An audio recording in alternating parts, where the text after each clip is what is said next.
अस्सलाम वालेकुम दोस्तों। आज हम आपको एक ऐसे मुल्क की सैर करवा रहे हैं जिसका नाम हम बचपन से सुनते आ रहे हैं। इस मुल्क की हर चीज को हम आंखें बंद कर कर खरीद लेते हैं। अपनी नानियों और दादियों से इस मुल्क की कहानियां हम सुनते चले आ रहे हैं। इस मुल्क पर दुनिया का पहला एटम बम गिराया गया। जी तो बिल्कुल दुरुस्त, हम बात कर रहे हैं जापान की। आज हम आपको बताएंगे कि जापान जाने के लिए हमें कौन सा वीजा और कैसे हासिल करना है। इसके लिए आपको हमारी पूरी मुकम्मल वीडियो देखनी पड़ेगी। आज हम आपको इस वीडियो में इसकी तारीख, तरक्की और यहाँ पर रहने वालों की यानी जापानियों की अपनी तहजीब व तमद्दुन और अपनी सकाफत और कल्चर के साथ किस तरह आज की मॉडर्न दुनिया में उन्होंने इसको संभाल कर रखा है। हम ये भी बताते चलेंगे कि इस मुल्क पर एटम बम क्यों गिराया गया। यहाँ के मशहूर मकामात के बारे में आपको सैर कराएंगे और जापानियों की जिंदगी के उन हकाइक पर भी रोशनी डालेंगे जो इससे पहले कभी हमारे सामने नहीं आए। अगर आप हमारे चैनल पर पहली मर्तबा आए हैं तो इसको सब्सक्राइब कर दें और इस पर बेल बटन दबाना ना भूलिए ताकि आपको हमारी दिलचस्प और ताज़ा वीडियो पहुंच सकें। अब हम अपने बाकायदा सफ़र का आगाज़ करते हैं। जापान का लफ्ज़ी मतलब है सूरज से उभरने की जगह। यानी यूं समझे कि सूरज यहाँ से यूं तलू होता है जैसे जापान इसके अंदर से निकलता है। बरे-आज़म एशिया के इंतहाई मशरिक में जजीरों के एक तवील सिलसिले यानी 14,125 जजीरों पर मुश्तमिल इस मुल्क का मुकम्मल रकबा 3,77,972 मीटर मुरब्बा है। जापान की आबादी 12,32,94,513 अफराद पर मुश्तमिल है। दुनिया का 12वां नंबर पर आबादी का ये मुल्क है। इन जज़ायर में से 5 बड़े अहम जजीरे होकाइडो, होन्शू, शेकुको, क्योशो और ओकिनावा हैं और इन जज़ायर में जापान की 99% आबादी मुकीम है। जापान का कदीम संगी दौर जो है वो 30,000 कबल मसीह से आबाद है। और अगर हम जापान का नाम यानी जापानी ज़बान में जो लिखा जाता है वो कांजी की ज़बान जो कि चाइनीज़ की ज़बान है उसमें लिखा जाता है। यानी एक ज़माने में जापान को निप्पॉन और निहोन भी कहा जाता था जिसे बाद में जापान पुकारा गया। जापान का दारुल हुकूमत टोक्यो है। आबादी के लिहाज से वो दुनिया का सबसे बड़ा शहर है। कुर्राए अर्ज़ में दिन का आगाज जापान से होता है यानी सूरज इधर से उभरता है। शिंतोइज्म और बुद्धिज्म यहाँ का कौमी मजहब है, लेकिन अब यहाँ पर बहुत से लोग एथियस्ट भी हैं यानी ला मजहब भी हैं। ईसाईयत और इस्लाम भी जापान में बहुत आम हो रहा है। जापान में दूसरे मज़ाहिब के अलावा मुसलमान भी आबाद हैं। इस वक्त 30,000 मुसलमानों की आबादी जापान में है। जापान में सबसे पहली मस्जिद 1905 में रूसी कैदियों ने ओसाका में कैद के दौरान बनवाई।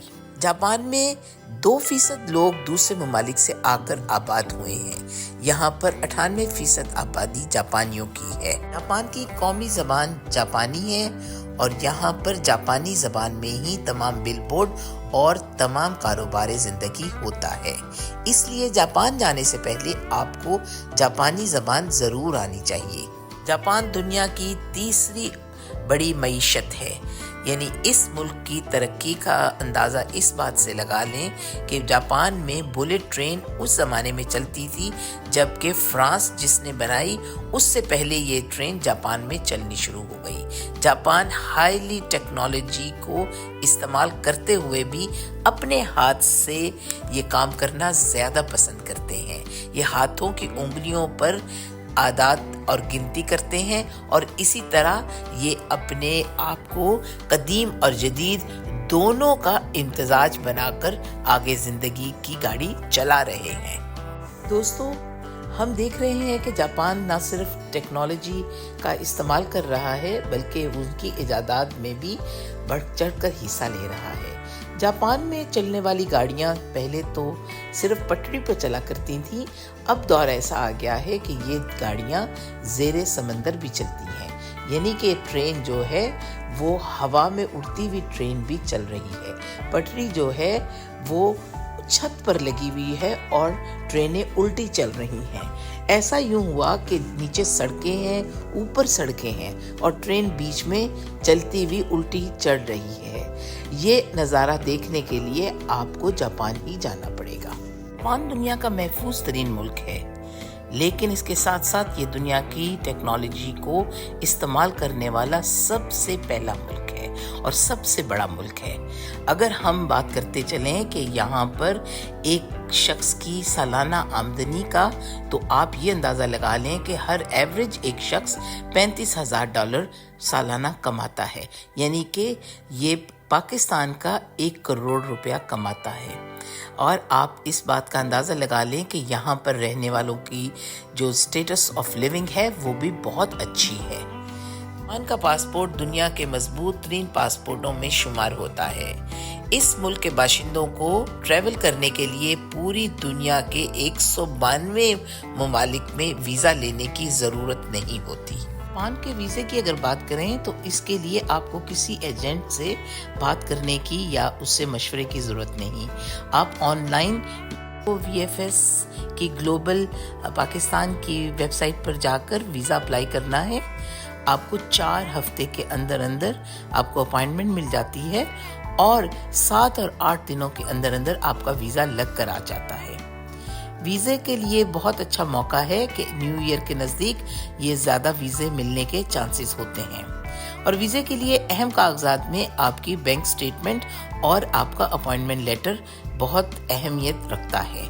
बस अब मेरी दुआएं आपके साथ हैं और आप वीज़े के लिए अप्लाई करें। इसलिए इस वक्त पाकिस्तान से उसका वीज़ा लगने की फ़ीस सिर्फ €9 है। जापानियों ने अपनी तबाहकारी के बाद यही सबक सीखा कि उन्होंने मेहनत और सच को अपने साथ बांधा। जापानी कौम दुनिया की सच्ची तरीन कौम है। जापानी कौम दुनिया की साफ तरीन कौम है। इनकी सड़कें यूं चमकती हैं कि जैसे ज़मीन पर चांदी बिछी हुई है। अगर आप इनके कूड़ा करकट के कूड़ेदान को देखें तो वो भी ये बहुत तरतीब से रखते हैं।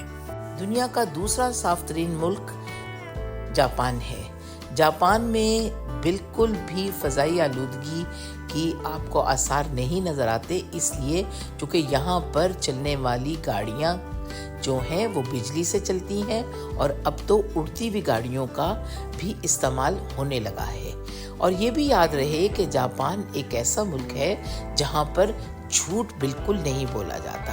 यहाँ पर लोग सच बोलते हैं, इसीलिए यहाँ पर जराइम जो है वो 2% से भी कमतर है। यहाँ पर सज़ाएं बहुत सख्त दी जाती हैं और फैसले भी बहुत जल्द कर दिए जाते हैं, जिसकी वजह से लोग जुर्म करने से बहुत डरते हैं। एक और बात यहाँ पर आपको बताती चलूँ कि यहाँ पर लोग जो हैं वो एंटरटेन होने के लिए खाना खाने से ज़्यादा सैर व सियाहत को तरजीह देते हैं। जापानी लोग गर्म पानियों के टबों में नहाते भी हैं और इसी तरह नूडल्स का शावर और नूडल्स के टब में बैथ भी करते हैं। ये देखने के लिए और ये बैथ लेने के लिए आपको जापान ही जाना पड़ेगा। दोस्तों, वक्त की अहमियत का अंदाज़ा आप जापानी कौम से पूछ सकते हैं। ये कौम वक्त की पाबंदी पर बहुत सख्ती करती है और इसीलिए ये 5:05 को 5:05 ही समझते हैं। तो इसीलिए ना कभी इनकी ट्रेनें लेट हुई हैं और वक्त की पाबंदी इनका कौमी किरदार है।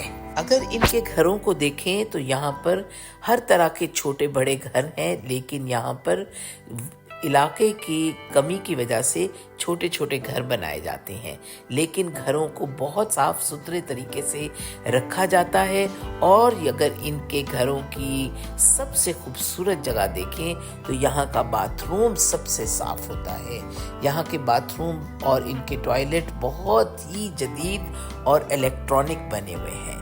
दुनिया के सबसे आला टॉयलेट्स में जापान के टॉयलेट्स का शुमार होता है।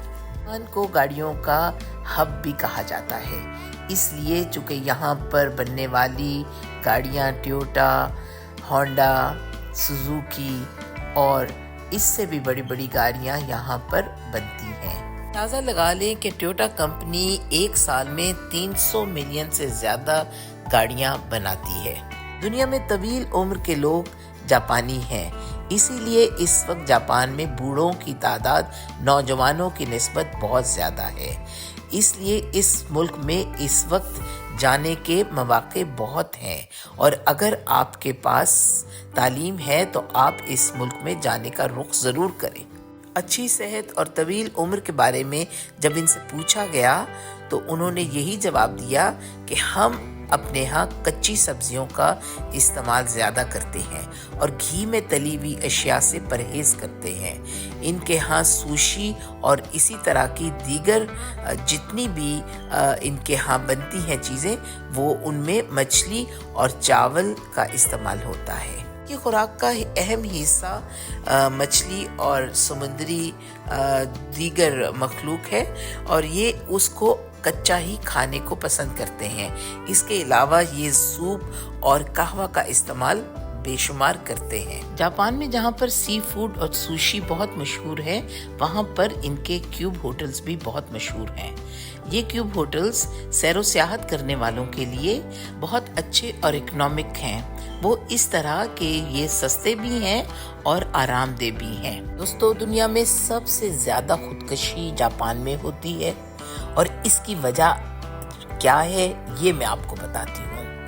जापानी कौम जो है वो बहादुर कौम है। जापानी कौम जो है वो अपने आप को, अपनी सकाफत और अपने आप को मनवाने के लिए अपने हाथ से काम करना पसंद करती है।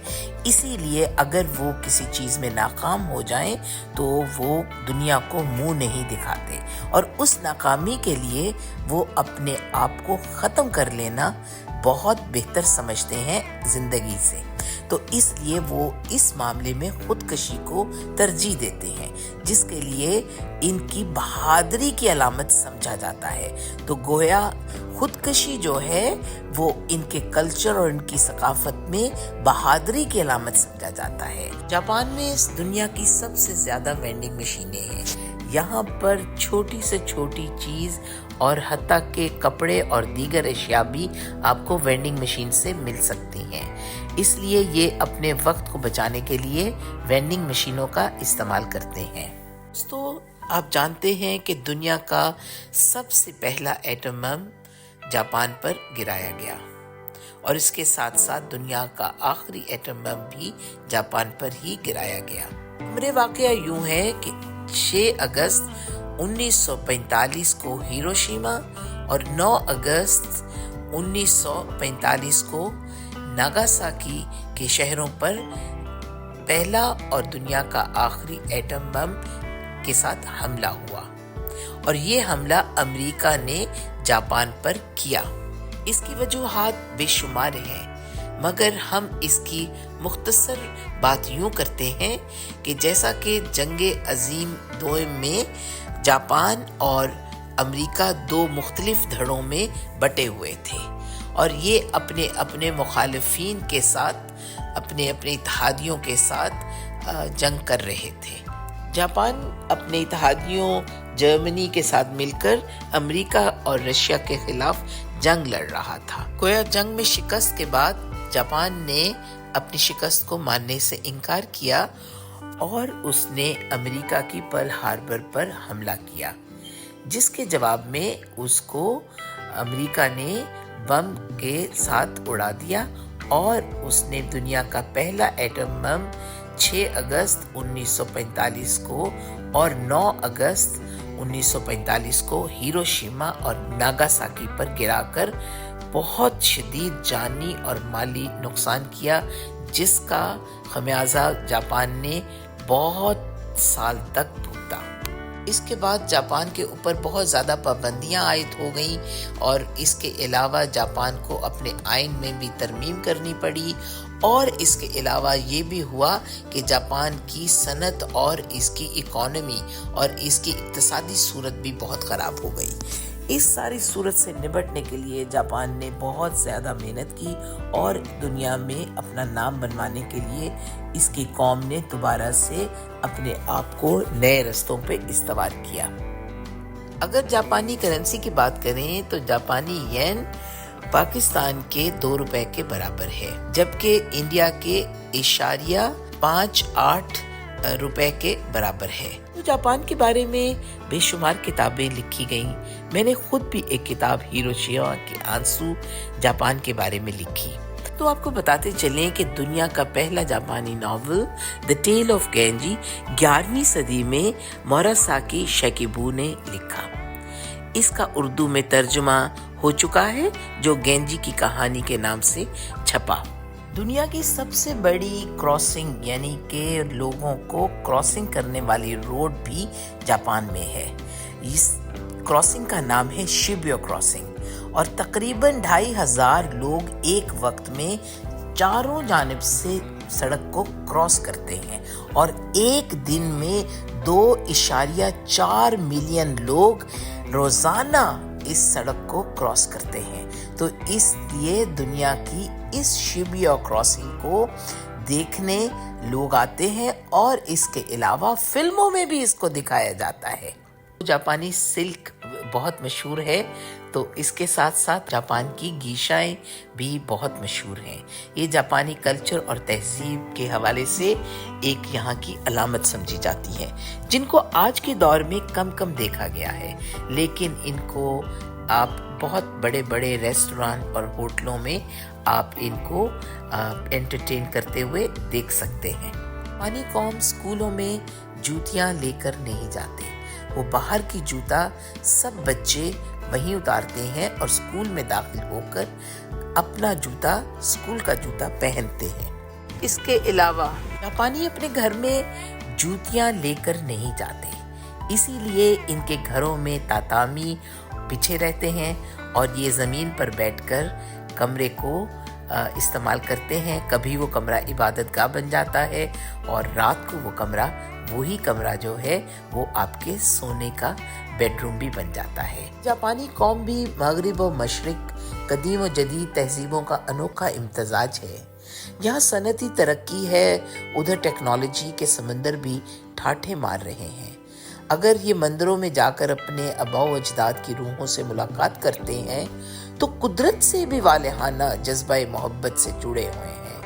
ان کے ہاں اپنے بزرگوں سے ملاقات کے بعد بھی ہم کلام ہوا جاتا ہے، باقاعدہ ان سے صلاح مشورے کیے جاتے ہیں اور اپنے دکھ درد بھی بانٹے جاتے ہیں۔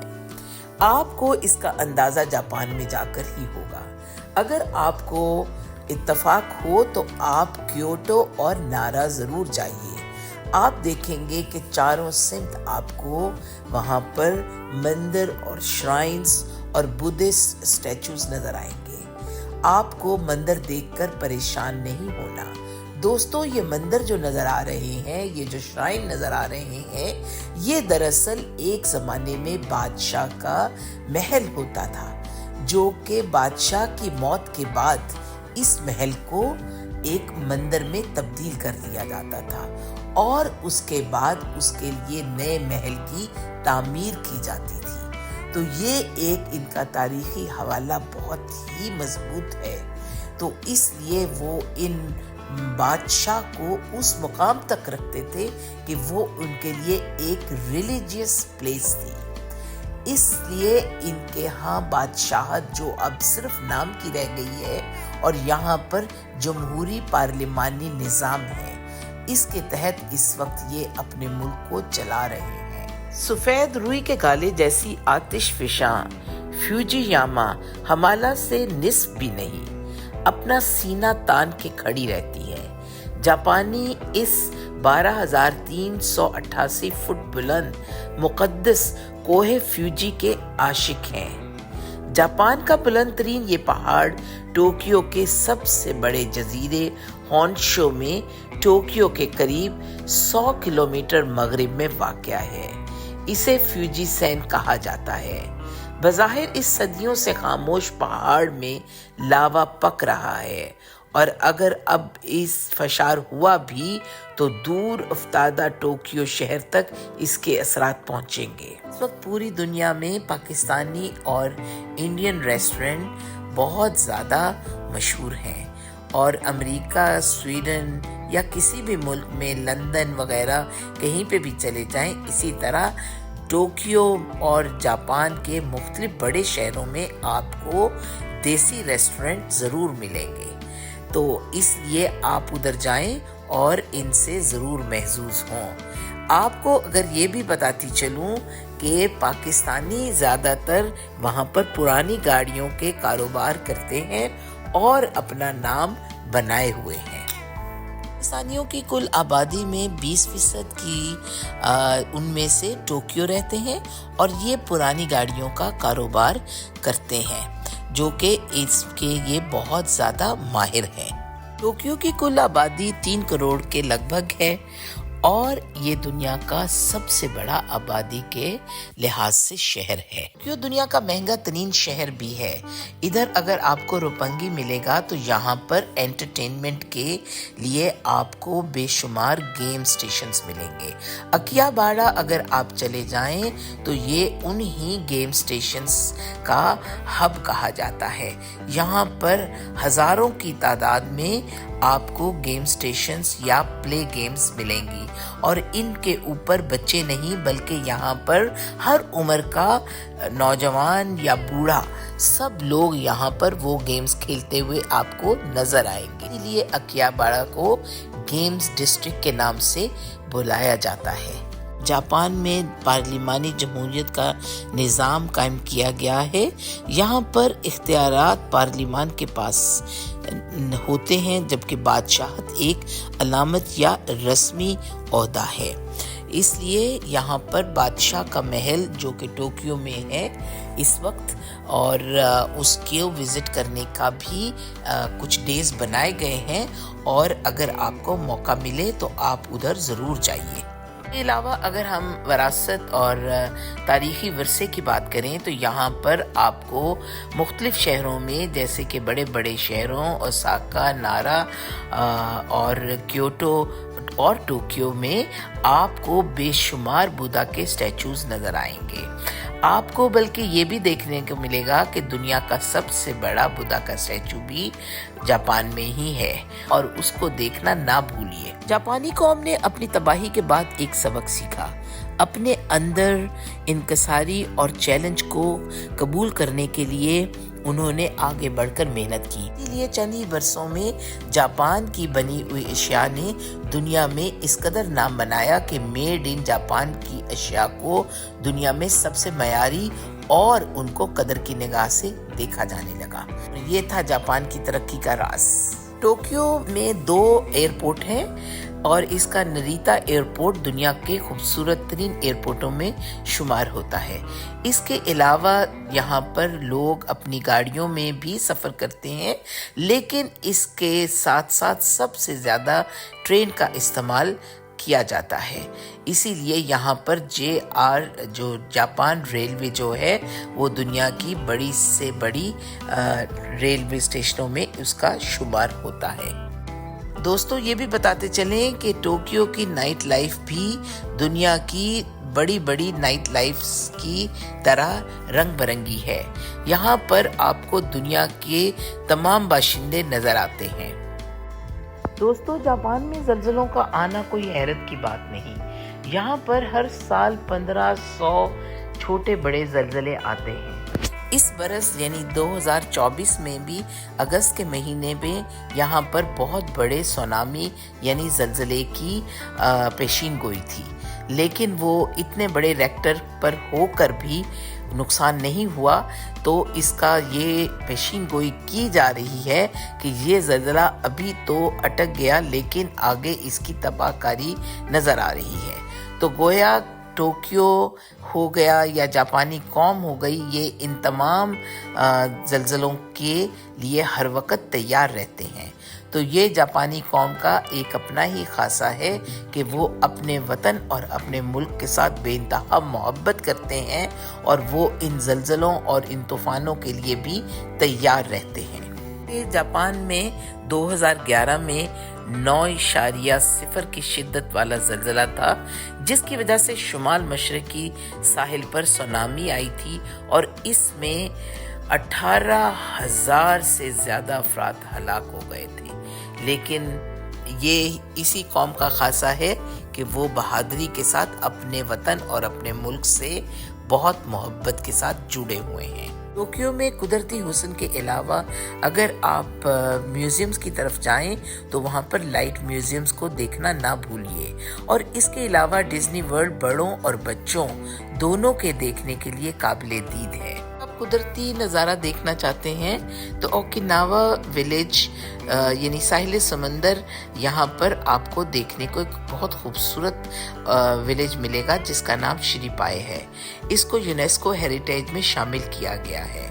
ये देखकर आपका दिल बहुत खुश होगा। तो जैसा कि हम आपको ये बताएं कि इस वक्त जापान में नौजवान कम हैं और वहाँ पर बूढ़ों की तादाद ज़्यादा है, तो इसलिए वहाँ पर अगर हम वीज़े की बात करें तो 3 तरह के वीज़े हैं। तो इसमें आप इस वक्त वो बहुत ज़्यादा वेलकम कर रहे हैं, तो इधर आप जापान जाने का एक्सपीरियंस ज़रूर हासिल करें। सबसे पहला वीज़ा अगर हम बात करें तो स्किल वीज़ा, जिनके पास मास्टर डिग्री या पीएचडी की डिग्री है उनको स्किल वीज़े के लिए वहाँ पर अप्लाई कर सकते हैं। इसके डिस्क्रिप्शन में आपको मैं लिंक भेज दूंगी। उसके बाद इसका दूसरा वीज़ा है जिस वीज़े को हम वर्क वीज़ा कहते हैं, यानी ये वो वीज़ा जिसमें कि डॉक्टर्स, इंजीनियर्स या कोई और स्किलफुल वर्कर होगा, वो वीज़ा आता है। और तीसरा है जनरल वीज़ा, जिसमें कि आप विजिट वीज़ा अप्लाई कर सकते हैं, आप सैर के लिए वीज़ा अप्लाई कर सकते हैं या आप स्टूडेंट वीज़ा अप्लाई कर सकते हैं। इन तमाम वीज़ा अप्लाई करने के लिए सबसे मेन जो चीज़ आपको वहाँ पर जाकर करनी पड़ती है वो ये है कि आपको जापानी ज़बान का कोर्स करना पड़ता है।